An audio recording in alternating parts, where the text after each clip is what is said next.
Good evening दोस्तों, career परिवार में आप सभी का स्वागत है।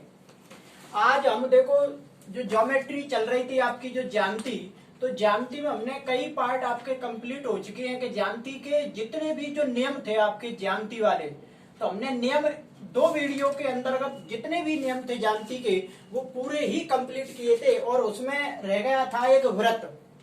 बस एक वृत्त और एक आपका चतुर्भुज, दो ही ज्यामिति के पार्ट रह गए हैं। तो आज हम बात करेंगे वृत्त, सर्किल पे।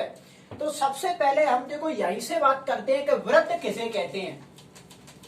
सबसे पहले मुझे वृत्त की परिभाषा डेफिनेशन बताएंगे कि वृत्त की जो डेफिनेशन है वो क्या होती है। तो ये बात नहीं करेंगे कि जो गोल पहिए की आकृति को हम वृत्त कहते हैं या चूड़ी की आकृति को हम वृत्त कहते हैं, ये वृत्त नहीं है। तो देखो वृत्त की अगर आपसे कोई परिभाषा पूछे या मैं एक लाइन में देखो द्वारा से हम इसकी एक तो छोटी सी एक परिभाषा भी है। और देखो वृत्त किसे कहते हैं कि वृत्त समतल में स्थित, वृत्त समतल में स्थित उन बिंदुओं का समुच्चय है। वृत्त समतल में स्थित उन बिंदुओं का समुच्चय है जो किसी एक निश्चित बिंदु से अचर दूरी पर स्थित होते हैं, जो किसी निश्चित बिंदु से अचर दूरी पर स्थित होते हैं। जैसे ये कोई बिंदु है, ये कोई बिंदु है, तो वृत्त समतल में स्थित उन बिंदुओं का समुच्चय है। वृत्त समतल में स्थित उन बिंदुओं का समुच्चय है जो किसी एक बिंदु से, जो किसी एक बिंदु से नियत दूरी, नियत दूरी का मतलब होता है ये अचर दूरी पर स्थित होते हैं। तो ऐसे समुच्चय को हम क्या बोलते हैं? वृत्त। ऐसे समुच्चय को हम क्या बोलते हैं? वृत्त। और इस दूरी को, और इस दूरी को क्या बोलते हैं कि वृत्त की त्रिज्या। इस दूरी को हम क्या बोलते हैं कि वृत्त की त्रिज्या। और उस एक नियत बिंदु से यहाँ से ये दूरियां नापी जा रही हैं और इस बिंदु को क्या बोलते हैं हम कि वृत्त का केंद्र। क्या बोलते हैं कि वृत्त का केंद्र। तो आज से आपको ये नहीं बोलना है कि गोल पहिए की आकृति को हम वृत्त कहते हैं। तो देखो वृत्त आपसे कोई ये पूछता है कि वृत्त कैसी आकृति है, तो वृत्त कैसी आकृति है कि वृत्त एक समतलीय आकृति है। तो वृत्त उन बिंदुओं का समुच्चय है जो किसी एक नियत बिंदु से अचर दूरी पर स्थित होते हैं। तो इस समुच्चय को हम क्या बोलते हैं? वृत्त। और इस दूरी को वृत्त की त्रिज्या और उस केंद्र को वृत्त का केंद्र, और इस पूरा जो समुच्चय बनेगा उससे क्या कहते हैं? हम वृत्त। तो देखो वृत्त की एक छोटी सी भी परिभाषा है या इस पूरी को हम लिख देते हैं कि वृत्त किसे कहते हैं कि वृत्त एक समतल में, एक समतल में स्थित, वृत्त एक समतल में स्थित उन बिंदुओं का समुच्चय है, उन बिंदुओं का समुच्चय है, समुच्चय है जो किसी नियत बिंदु से, जो किसी नियत बिंदु से अचर दूरी पर स्थित हो, अचर दूरी पर, अचर दूरी पर स्थित हो। तो ऐसे समुच्चय को, तो ऐसे समुच्चय को, तो ऐसे समुच्चय को वृत्त कहते हैं। ऐसे समुच्चय को वृत्त कहते हैं। ऐसे समुच्चय को वृत्त कहते हैं। और उस दूरी को, और उस दूरी को, और उस दूरी को वृत्त की त्रिज्या कहते हैं। वृत्त की त्रिज्या कहते हैं। तो देखो यहां तक हमने बात करी कि वृत्त की। तो वृत्त आपसे कोई ये पूछता है कि वृत्त कैसी आकृति है, तो वृत्त एक समतलीय आकृति है। या देखो कभी कभी एक लाइन में भी आ जाता है, ऐसे शॉर्ट से में कोई परिभाषा आ जाए कि किसी नियत दूरी से स्थित बिंदुओं का, किसी नियत दूरी से स्थित बिंदुओं का समुच्चय या बिंदुओं का बिंदुपथ, बिंदुओं का बिंदुपथ, बिंदुपथ कहलाता है, बिंदुपथ कहलाता है।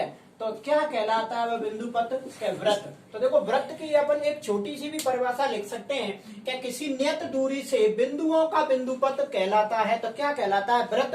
तो वृत्त की हम ये भी परिभाषा दे सकते हैं और ये भी दे सकते हैं कि वृत्त एक समतल में स्थित उन बिंदुओं का समुच्चय है जो किसी नियत बिंदु से अचल दूरी पर स्थित हो। तो ऐसे समुच्चय को हम क्या कहते हैं वृत्त। और उस दूरी को क्या बोलते हैं वृत्त की त्रिज्या। और उस केंद्र को क्या बोलते हैं कि वृत्त का केंद्र। अब ये देखेंगे जैसे कि ये एक वृत्त था अपन का कि ये हमने यहां से ये वृत्त घुमाया था, ये अचल दूरी पर ये जो सभी बिंदु थे तो ये किसके रेस्पेक्ट में घूमे थे कि आर के में, किसके रेस्पेक्ट में घूमे आर के में। अब ये पूरा यहां से यहां तक ये आर के इस प्रकार से घुमा था तो ये पूरा कितना घुमा है कि 360। क्या मैं इस 360 को ऐसे भी तो लिख सकता हूं कि 2 पाई, क्योंकि पाई या रेडियन पाई की जो वैल्यू होती है वो कितनी होती है कि 180। तो 180 का डबल 360। अब ये आर के रेस्पेक्ट में पूरा घूमा तो ये कुल मिलाकर का क्या बन गया कि 2 पाई आर। और वृत्त की परिधि का क्या फॉर्मूला होता है कि 2 पाई आर। और यहाँ पाई देखो, यहाँ पाई का वैल्यू कितनी है कि 180। जब हम सवाल करेंगे ये रेडियन की वैल्यू दे रखी है तो ये जो पूरा घुमा था वो कितना घुमा था 360। और किसके रेस्पेक्ट में घुमा के आर के में। तो ये फाइनल जो बनेगा वो क्या बनेगा कि 2 पाई आर। आगे हम बात करेंगे, देखो आगे अगर हम इनके भी क्षेत्रफल की बात करेंगे, देखो वृत्त के क्षेत्रफल का फॉर्मूला ये मेंसुरेशन हम क्षेत्रमिति में बात करेंगे इसकी ज्यादा आगे। तो कि वृत्त के क्षेत्रफल का भी फॉर्मूला क्या होता है कि पाई आर स्क्वायर। तो आगे देखो यहां तक मैं और आगे इसका जल्दी एक बार स्क्रीनशॉट लेंगे इस पूरी डेफिनेशन का और आगे हम बात करेंगे। देखो ये आपका एक वृत्त है, ये क्या है आपका एक वृत्त। तो वृत्त की डेफिनेशन मैंने यहां पर बताई है। अगर देखो इसको आगे हम देखें कि ये वृत्त की सबसे बड़ी जीवा, वृत्त की सबसे बड़ी जो जीवा क्या कहलाता है कि वृत्त का व्यास। तो वृत्त की सबसे बड़ी जीवा क्या कहलाता है कि वृत्त का व्यास। अब वृत्त में कितनी जीवाएं खींची जा सकती हैं। तो देखो वृत्त में अनगिनत जीवाएं खींची जा सकती हैं। तो वृत्त में अगर कोई ये पूछता है कि वृत्त में कितनी जीवाएं खींची जा सकती हैं तो वृत्त में अनंत जीवाएं खींची जा सकती हैं। वृत्त में अनंत जीवाएं खींची जा सकती हैं वृत्त में। और वृत्त की जो सबसे बड़ी जीवा होती है जो सेंटर से जाती है उसको हम क्या बोलते हैं कि वृत्त का व्यास। उसको हम क्या बोलते हैं कि वृत्त का व्यास। तो यहां तक हमने थोड़ी सी नॉर्मल सी बात करी है अभी वृत्त के ऊपर। अब हम आगे बात करते हैं। देखो वृत्त में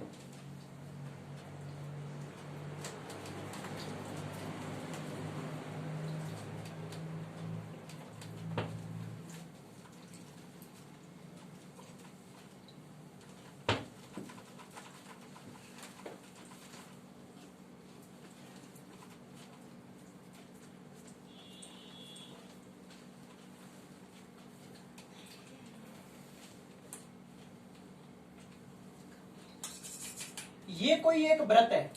तो व्रत में मुझे बताएंगे, देखो व्रत की परिभाषा पहले ही कंप्लीट हो चुकी है। अगर कोई आपसे ये पूछता है कि व्रत खंड किसे कहते हैं, व्रत खंड, देखो मैं इनकी भी सबकी परिभाषा लिख देता हूं। वैसे ये इससे संबंधित नहीं है क्योंकि वो जो क्षेत्रमिति के पार्ट में चले जाएगा। तो इसकी बात करें कि व्रत खंड किसे कहते हैं, व्रत खंड। तो देखो व्रत खंड, इनकी भी सभी की डेफिनेशन सुनेंगे। व्रत खंड किसे कहते हैं कि एक जीवा, ये क्या है एक जीवा, एक जीवा और चाप, ये क्या है एक चाप। देखो प्रकार ऐसे यहाँ पर नोक रखते हैं तो प्रकार का चाप इस प्रकार लगाते हैं। तो ये क्या है एक चाप। तो व्रत की जीवा और चाप से बनी आकृति, व्रत की जीवा और चाप से बनी आकृति क्या कहलाती है, वृत्तखंड। और जैसे ही देखो वृत्तखंड बनेंगे तो वृत्तखंड दो प्रकार के हो गए, एक तो लघु वृत्तखंड और ये क्या हो गया कि दीर्घ वृत्तखंड। तो फिर वृत्तखंड की परिभाषा अपन की क्या हो गई कि एक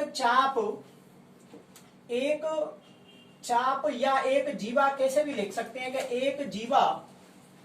एक जीवा व चाप से बनी आकृति, व चाप से बनी आकृति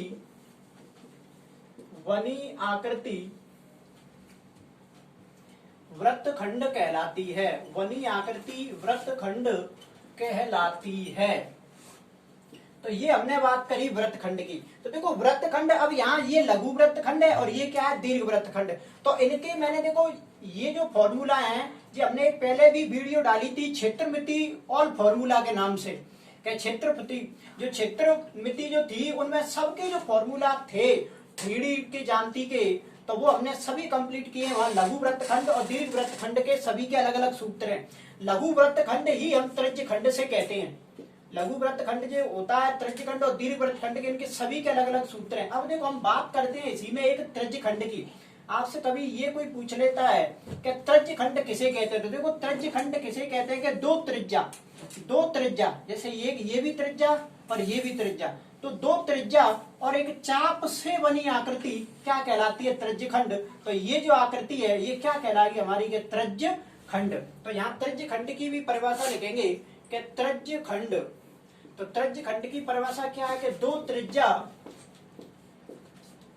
त्रिज्या और चाप से बनी आकृति, दो त्रिज्या और चाप से बनी आकृति त्रिज्य खंड कहलाती है। दो त्रिज्या और चाप से बनी आकृति त्रिज्य खंड कहलाती है।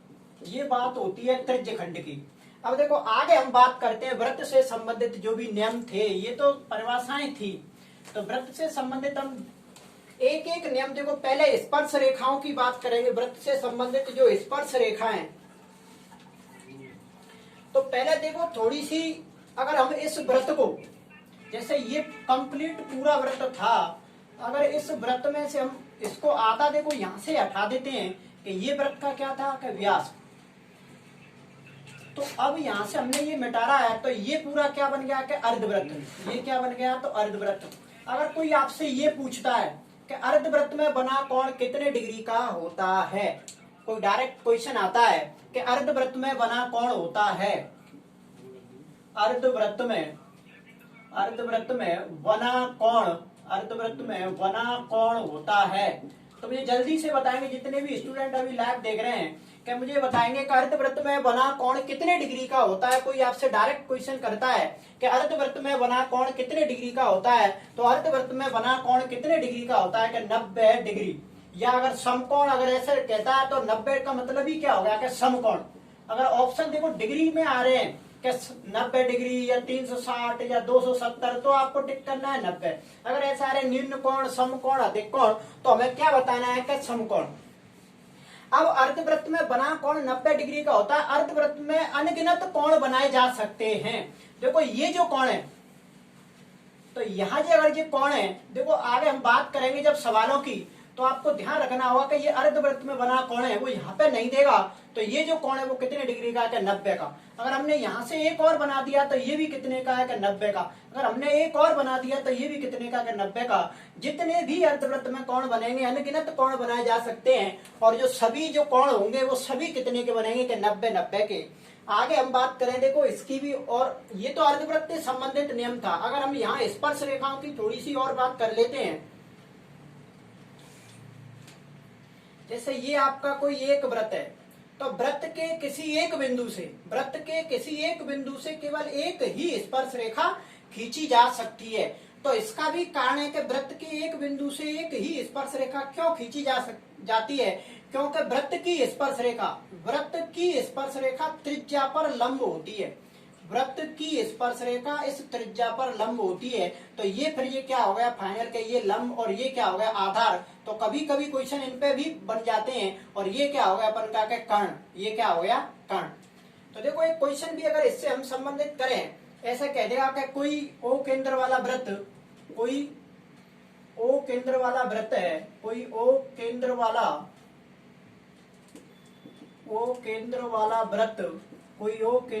वृत्त है,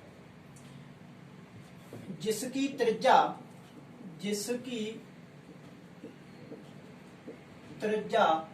5 सेमी है,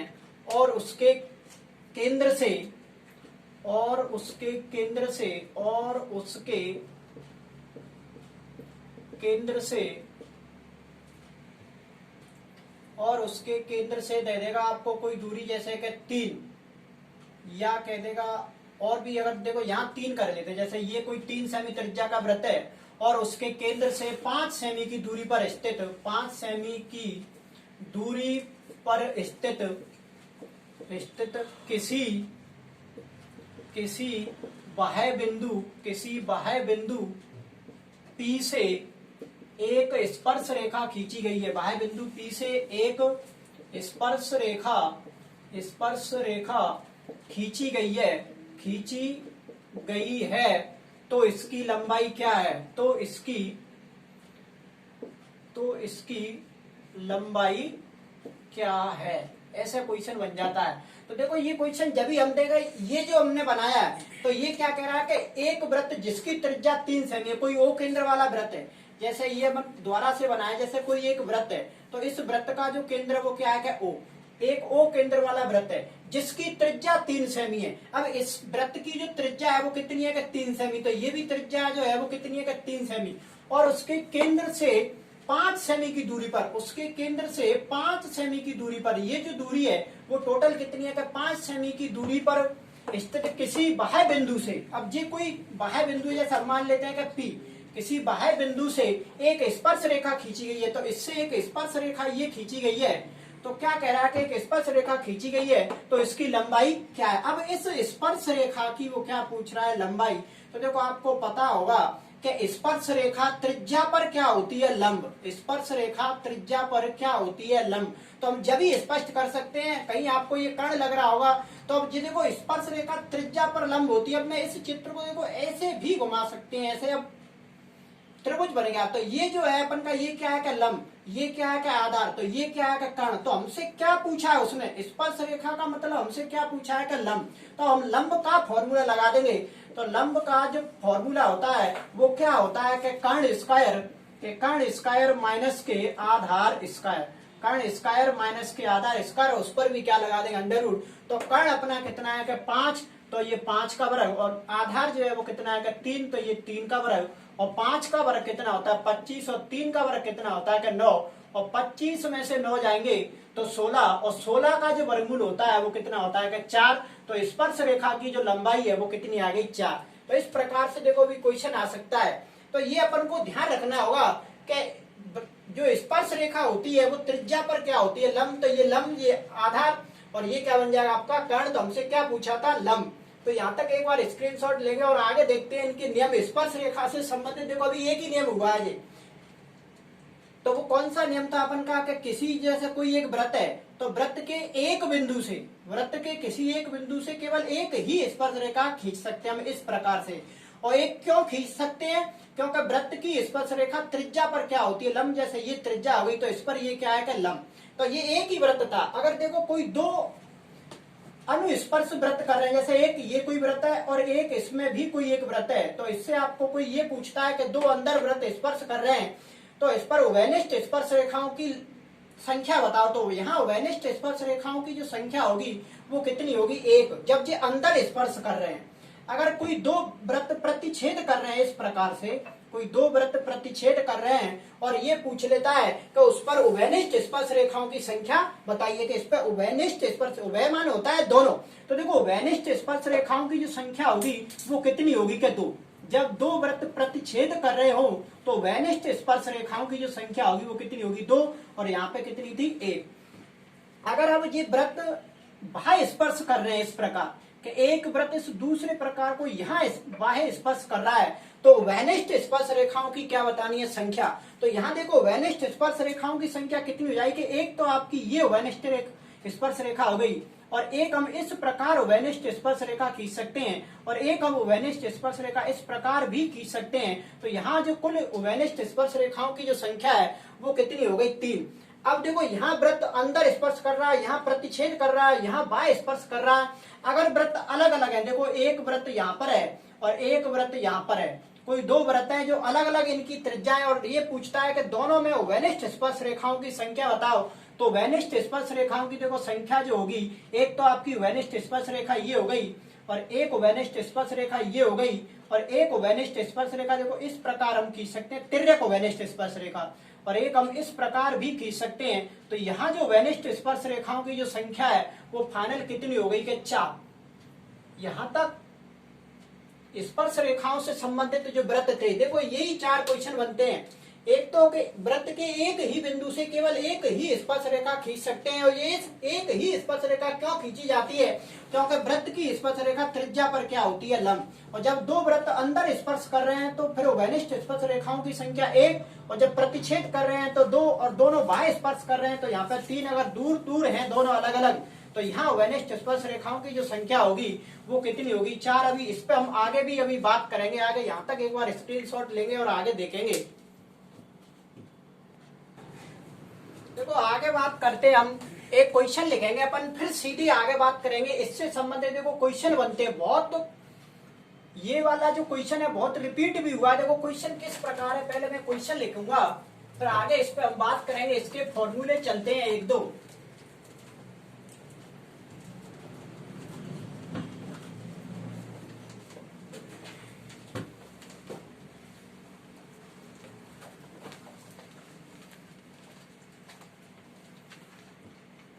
देखो क्वेश्चन क्या है कि दो व्रत जिनकी त्रिज्या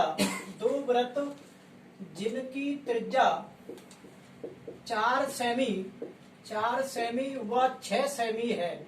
2 वृत्त जिनकी त्रिज्याएं के 4 सेमी और 6 सेमी है, और उनके केंद्रों के मध्य की दूरी, और उनके केंद्रों के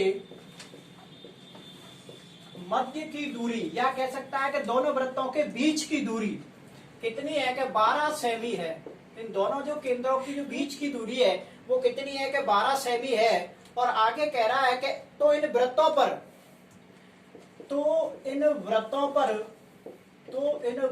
पर स्पर्श रेखा खिंचवा रहा था। देखो कैसी स्पर्श रेखा खींची जा सकती है, यहाँ पे 2 वृत्त हैं तो इन दोनों वृत्तों पर खींची गई उभयनिष्ठ अनुस्पर्श रेखा की लंबाई पूछ रहा है। तो इन दोनों वृत्तों पर खींची गई उभयनिष्ठ अनुस्पर्श रेखा की लंबाई पूछ रहा है। उभयनिष्ठ अनुस्पर्श रेखा की लंबाई क्या है, तो इसका मुझे जल्दी से जवाब देंगे कि 2 वृत्त हैं जिनकी त्रिज्या 4 सेमी और 6 सेमी है, और उनके केंद्रों के जो मध्य की जो दूरी है वो 12 सेमी है। तो इन वृत्तों पर खींची गई उभयनिष्ठ अनुस्पर्श रेखा की लंबाई क्या है, बताइए इसकी जो लंबाई होगी वो क्या होगी। जल्दी से जवाब देंगे कि इसकी जो लंबाई है वो अनुस्पर्श रेखा की जो लंबाई होगी वो क्या होगी।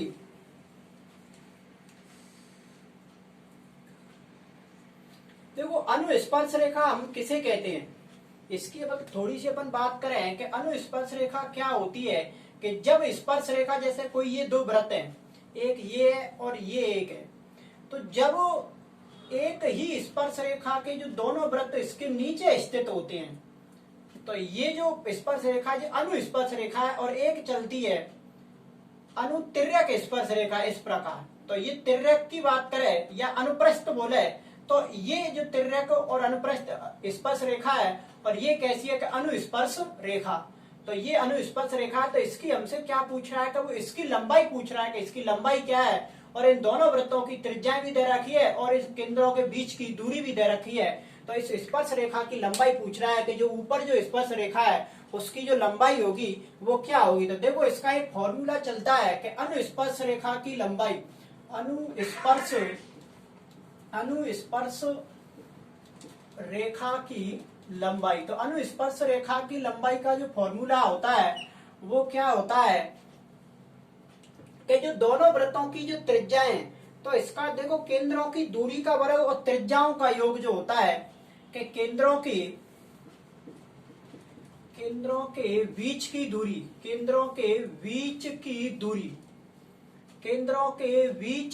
दूरी का वर्ग माइनस त्रिज्याओं का अंतर। ये क्वेश्चन बहुत रिपीट होता है कि माइनस आपको देना है कि त्रिज्याओं के अंतर का वर्ग। ये फॉर्मूला लगाना है जब अनुस्पर्श रेखा की बात कर रहा है, जब के केंद्रों के बीच की दूरी का वर्ग, और हो जाएगा कि त्रिज्याओं के अंतर का जो त्रिज्या जैसे ये अंतर दे रखे हैं 4 और 6, तो इनकी जो अंतर का जो वर्ग होगा वो आपको निकालना है। तो देखो केंद्र, अब केंद्रों की जो बीच की जो दूरी दे रखी थी वो क्या दे रखी थी कि 12, तो हम यहाँ क्या रखेंगे कि 12 का वर्ग, और इधर हम क्या रखेंगे कि त्रिज्याओं का अंतर। अब यहाँ त्रिज्या जो थी वो दोनों 4 और 6 में कितने का अंतर है कि 2, तो हम यहाँ पे क्या लिख देंगे कि 2 का वर्ग। अब 12 का जो वर्ग होता है वो कितना होता है कि 144, और 2 का जो वर्ग होता है वो कितना होता है कि 4। अब 144 में से 4 जाएंगे तो कितना बचेगा कि 140, अंडर रूट में क्या बचेगा 140। क्या इस 140 को, इस 140 के देखो टुकड़े भी कर सकते हैं अपन 2 इंटू 70 या 35 इंटू 4 कर दो। 35 इंटू 4, से 140 को ऐसे लिख सकते हैं हम कि 35 इंटू 4, 35 इंटू 4 करेंगे तो क्या आ जाएगा कि 140। और देखो 4 का जो वर्गमूल होता है, 4 का वर्गमूल कितना होता है कि 2, और इस 35 का कोई भी वर्गमूल नहीं होता है, तो इस 35 पे अंडर रूट लगा देंगे। तो यहाँ अनुस्पर्श रेखा जो है, वेनिष्ठ अनुस्पर्श रेखा की जो लंबाई है वो क्या आ गई कि 2 अंडर रूट 35। जब ये अनुस्पर्श रेखा की बात कर रहा है, किस स्पर्श रेखा की बात करी इसने, इसकी ऊपर वाली की। अगर अनुतिर्यक स्पर्श रेखा बोलता है इस प्रकार से, तो तिर्यक रेखा को देखो इसका भी अपन फॉर्मूला लिखा देते हैं कि अनुतिर्यक स्पर्श रेखा की बात करें कि अनुस्पर्श तिर्यक रेखा, अनुस्पर्श तिर्यक रेखा, तिर्यक रेखा की लंबाई। अब यहाँ इसकी लंबाई की बात करें तो हमें क्या फॉर्मूला लगाना है, देखो बस थोड़ा सा ही अंतर है कि केंद्रों के बीच की दूरी का वर्ग यही रहेगा, और त्रिज्याओं का जो अंतर है इसकी जगह हम क्या लिख देंगे योग। केंद्रों के बीच की दूरी, केंद्रों के बीच की दूरी का वर्ग माइनस त्रिज्याओं का योग, माइनस क्या लिख देंगे कि त्रिज्याओं का योग, और इसका भी क्या हो जाएगा वर्ग। तो ये इसका यहाँ योग है, और यहाँ पर क्या लिखा है कि अंतर। अब इस तिर्यक रेखा की कहता है, इस अनुस्पर्श रेखा इसने जो लिखी है उभयनिष्ठ अनुस्पर्श रेखा, अगर उभयनिष्ठ तिर्यक स्पर्श रेखा की बात करें तो तिर्यक में देखो ये तिरछी वाली बनेगी, तिर्यक बोल दे या अनुप्रस्थ कह देता है, तो ये इसी का एक ही मतलब है। तो हम क्या करेंगे कि त्रिज्याओं का योग करेंगे। अब आगे बात करते, देखो इससे नियम जो थे संबंधित, अब हम नियमों की बात करेंगे।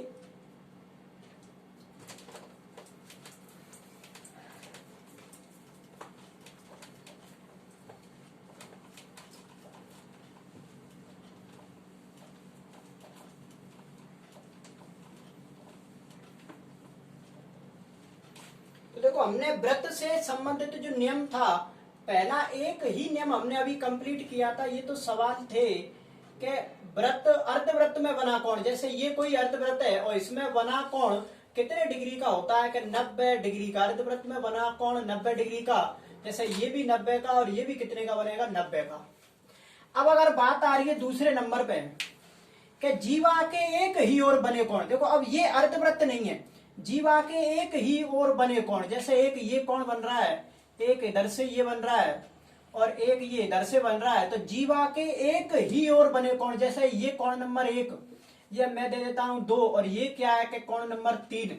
तो ये जो कोण होंगे कि कोण नंबर 1, कोण नंबर 2 और कोण नंबर 3, तो ये सब कैसे होंगे बराबर।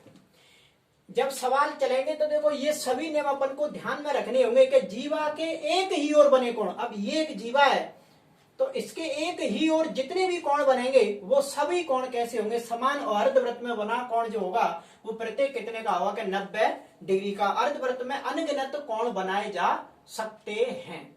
आगे देखो ये 2 नियम हो गए वृत्त से संबंधित, आगे हम बात करेंगे। और तीसरे नियम की हम बात करें, देखो अर्धवृत्त में ये जीवा के एक ही साइड में आपको नियम बनाने हैं, और एक नियम मैंने ये भी बताया था, तो मैं ये आगे ज्योमेट्री में पढ़ा चुका हूं मैं,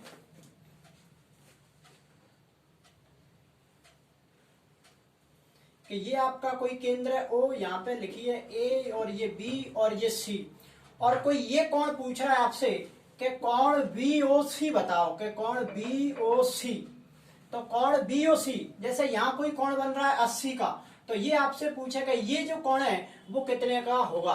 तो देखो केंद्र पर बना कोण शेष भाग का दोगुना होता है, तो ये क्या हो जाएगा, टू कोण VAC का टू कोण VAC। अब जहां जो कोण बनेगा इस केंद्र पे O पे, तो वो कितने का बन जाएगा, 80 का डबल हो जाएगा कि 160। तो ये भी आपको नियम ध्यान रखना है कि केंद्र पे बना कोण शेष भाग का कैसा होता है, कि डबल होता है। आगे हम बात करें, देखो ये जो था ये तो देखो अर्धवृत्त से संबंधित वृत्त का अगर कोई ऐसा बोलता है कि वृत्त की व्यास द्वारा जो कोण बनेंगे वो सभी कैसे का समकोण। वृत्त का व्यास जब ही होगा जब जो अर्धवृत्त होगा। देखो व्यास के सिरे, यहाँ जो व्यास के सिरे हैं तो उसका मतलब क्या बन गया कि ये एक अर्धवृत्त। अगला देखो हम बात करें चौथा जो नियम होगा वो क्या है कि चौथा नियम चक्री चतुर्भुज। देखो चक्री चतुर्भुज क्या होता है, जैसे कोई एक ये वृत्त है और ये इसके अंदर कोई चतुर्भुज बन रहा है, तो सबसे पहले हम बात ये भी करें कि चक्री चतुर्भुज किसे कहते हैं। चक्री चतुर्भुज, तो देखो चक्री चतुर्भुज हम किसे कहते हैं कि जब किसी चतुर्भुज के सिरे, जब किसी चतुर्भुज के जो चारों सिरे किसी वृत्त पर स्थित होते हैं, किसी वृत्त पर, देखो ये भी सिरा वृत्त पर है, ये भी सिरा वृत्त पर है, ये भी सिरा वृत्त पर और एक ये भी सिरा जो है वो सभी किस पे है कि वृत्त पर।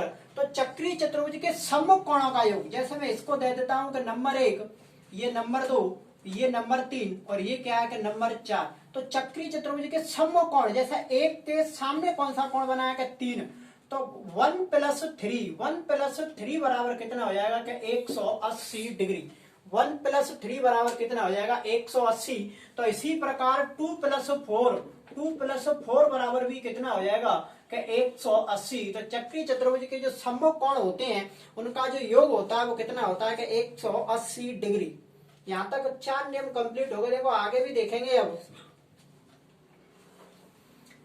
अब इस प्रकार जैसे कोई एक वृत्त है, 5वें नंबर पर हम बात करें कि इस प्रकार कोई एक वृत्त है और ये वृत्त की जीवा है, ये क्या है कि वृत्त की जीवा। तो वृत्त के केंद्र से जीवा पर डाला गया लंब, वृत्त के केंद्र से जीवा पर डाला गया लंब इस जीवा का समद्विभाजन करता है। जैसे कोई जीवा ए भी है और ये वृत्त का क्या है O और ये क्या है M, तो ये वृत्त के केंद्र से जीवा पर डाला गया लंब इस जीवा का क्या करता है, समद्विभाजन। इसका मतलब क्या कर देता है कि AM कौन के बराबर हो जाएगी कि MB के। मतलब जैसे ही जी हम लंब डालेंगे ये OM लंब, तो ये AM और MB किस दोनों कैसी हो जाएंगे आपस में बराबर। तो वृत्त की जीवा पर डाला, केंद्र से डाला गया लंब जीवा का क्या करता है, समद्विभाजन। ये नियम सभी ध्यान में रखने हैं। जब हम सवाल स्टार्ट करेंगे तो देखो ये सभी नियम आपको फॉलो करने हैं एक ही साथ में। कभी कभी एक ही चित्र में आपको 2-2, 3-3 नियम भी लगेंगे। ये आगे हम बात करें, देखो ऐसे कोई एक वृत्त है, 6वें नंबर पे मैं बात करूं कि ऐसे कोई एक वृत्त है और वृत्त की कोई 2 जीवा हैं। जैसे कोई वृत्त की 2 जीवा आपस में किसी बाह्य बिंदु पर मिलती हैं। जैसे यहाँ कोई बिंदु हमने माना है कि जैसे कोई P, आपस में अब ये कोई जीवा थी कि A, B और ये क्या थी कि C और D। कोई 2 जीवाएं थी और आपस में कभी आगे इनको बढ़ाने पर कोई P बिंदु पर मिलती हैं, तो इनका देखो गुणनफल जो होगा वो क्या होगा कि जैसे AP, ये क्या है कि AP और इंटू PB या BP भी लिख सकते हैं, इंटू PB ये बराबर होगा आपका कि PC इंटू क्या हो जाएगा कि PD, PC इंटू ये D है, PC इंटू क्या हो जाएगा कि PD। ये आपको ध्यान रखना है कि जब कोई 2 जीवा हो और उन्हें हम आगे बढ़ाने पर किसी बाह्य बिंदु पर प्रतिच्छेद कर रही हैं, तो PA इंटू PB बराबर होगा PC इंटू PD के। और आगे देखो अगर कभी 2 जीवाएं आपस में प्रतिच्छेद कर रही हैं, जैसे नंबर 7 में बात करूं कि ये कोई वृत्त है और एक कोई जीवा ये है और एक कोई जीवा ये है। जैसे ये कोई जीवा AB और ये कोई जीवा CD और ये O पर प्रतिच्छेद कर रही हैं, O पर प्रतिच्छेद कर रही हैं, तो इनका देखो जो गुणनफल होगा कि AO इंटू OB वो बराबर होगा कि CO इंटू DO के, CO इंटू DO। तो ये भी आपको ध्यान रखना है कि जब 2 जीवा आपस में वृत्त के अंदर ही प्रतिच्छेद कर रही हैं तो इन दोनों का जो गुणनफल होगा वो कैसा होगा, बिल्कुल समान।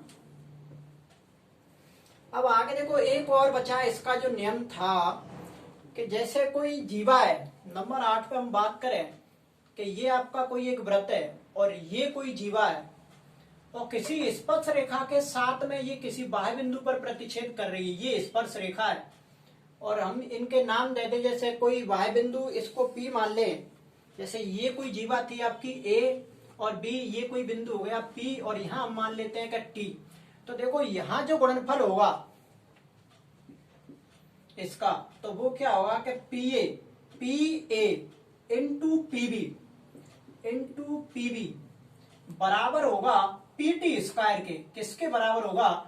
PT स्क्वायर, इसके वर्ग के ये बराबर होगा। तो देखो आपको कंपटीशन के हिसाब से ये सभी आपको ध्यान में रखने हैं।